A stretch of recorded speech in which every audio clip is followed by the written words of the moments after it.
recommended from 17 SSB on 10th March. So, Pratik, there are about 50 ACC candidates waiting for you to listen to you.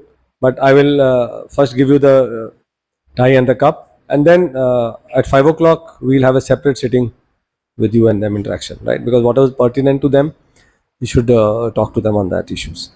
So let me welcome officially LSE Pratik Janu, who cleared his ACC SSB on 10th March from 17 SSB Bangalore, and this was his last attempt. So he did it in this last attempt, but he was sincere and hardworking, and that's why he cleared. And also got his merit position 39, and has got his joining letter to join ACC on 5th July 2024. So heartiest congratulations and well done. Now, first I'll present the tie and the cup to Pratik, and after that we'll have a short introduction, short interaction with you, and after that we'll have a detailed interaction with the ACC candidates of the class. So please accept the tie.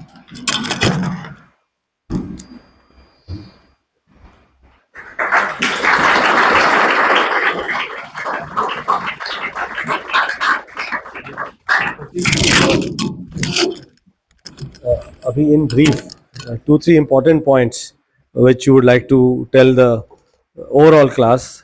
How was your preparation broadly? Then specific we'll come to the ACC boys.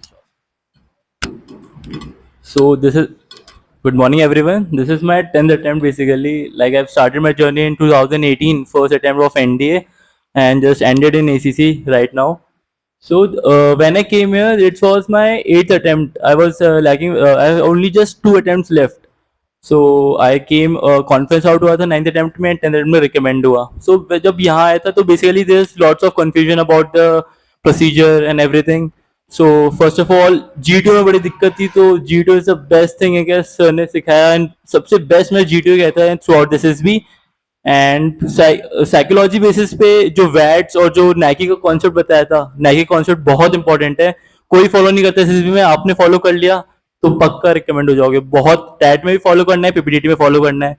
जो छोटी छोटी चीजें आपको बीच में बताते रहते हैं sir, उनको लिखते रहना, नोट करते रहना और रिवाइज करते रहना नोट्स को.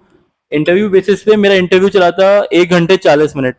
लाइक एसीसी कैंडिडेट्स तैयार रहना, अपनी यूनिट, ऑर्गेनाइजेशन, आर्मी, एयरफोर्स सब पूछेंगे, हर चीज तुमने क्या अचीवमेंट करा, लाइक ट्रेनिंग में, अकेडमिक्स में, now what are doing. Basically तुम्हारी ट्रेड इंपॉर्टेंट होनी चाहिए, ठीक है.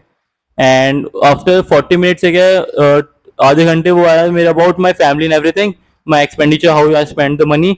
And after half an hour वो सिर्फ जियो पॉलिटिक्स पे आया कि यू आर तो पूरा वर्ल्ड घुमा दिया मेरे को. Like you are standing on the Mumbai port, you have to go to US, you have go to get China, तो which route you follow, everything. So आधे घंटे ये करके लास्ट में उसने पूछा which regiment you want to join, everything, और फिर एंड करा था. And conference was like 5 minute में बस बुलाया, पूछा कौन सा अटेम्प्ट है. So that's everything. और मैं चले गया बाहर. फिर मैं सोचा इस बार भी आउट हूँ, कुछ चला नहीं उस जगह. कॉन्फ्रेंस तो चलना ही चाहिए थोड़ा बहुत, तो चला ही नहीं. सो बेसिकली फिर हो गया. Main thing was GTO. GTO में बेसिकली जो जीडी पोर्शन होता है ना, उसमें जो सर बताते हैं डेटा डायरी, सबसे इंपॉर्टेंट डेटा डायरी है.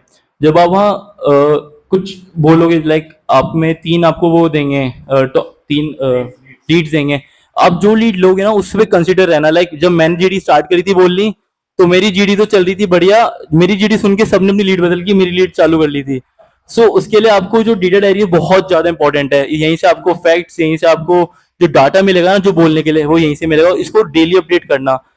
लाइक हम तो, हमारा जो शेड्यूल होता है बहुत, लाइक मैं तो फाइटर स्क्वाड में हूँ तो पूरे टाइम पिलाई रहती है. तो लाइक रात को 2-2 बजे आके कॉफी बना के डेटा डायरी पूरी कंप्लीट करके फिर सोते थे हम. सो ये एक हार्ड वर्क है. कंसिस्टेंसी रखना, रोज मेहनत करना, चाहे कम मेहनत करो पर रोज करना. इस साल एसीसी वालों को शायद जल्दी आ गया है एसएसबी, लाइक इज दिस 24 जून अगले. सो मेरा भी ये था कि लाइक मेरा फेब में था, मैं एसएसबी ऑफ 5th मार्च. सो मैंने ये प्लान करा था कि फेब में मैं लीव लूंगा and after that I will go for SSB. So unfortunately leave मिली नहीं बिकॉज एक्सरसाइजेज एंड डिटैचमेंट्स आई थी.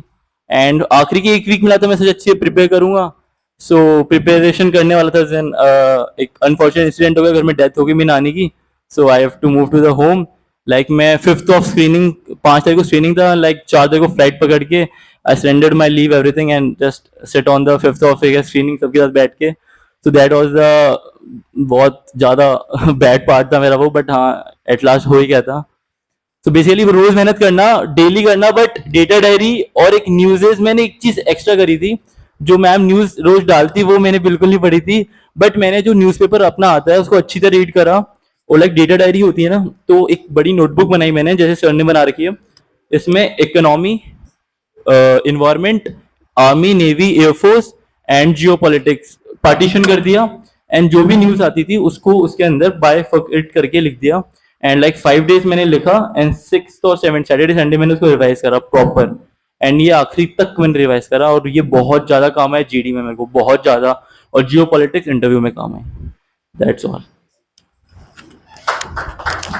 Thank you so much. I am so happy कि he has hit the nail on the head, on your head.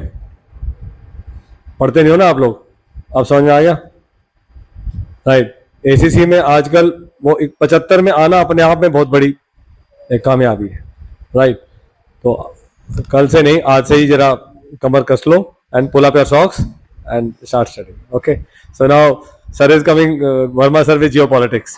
और ये मिठाई आपको बाद में डिस्ट्रीब्यूट करते हैं, अभी अभी खाई इन्होंने सुबह वाली मिठाई.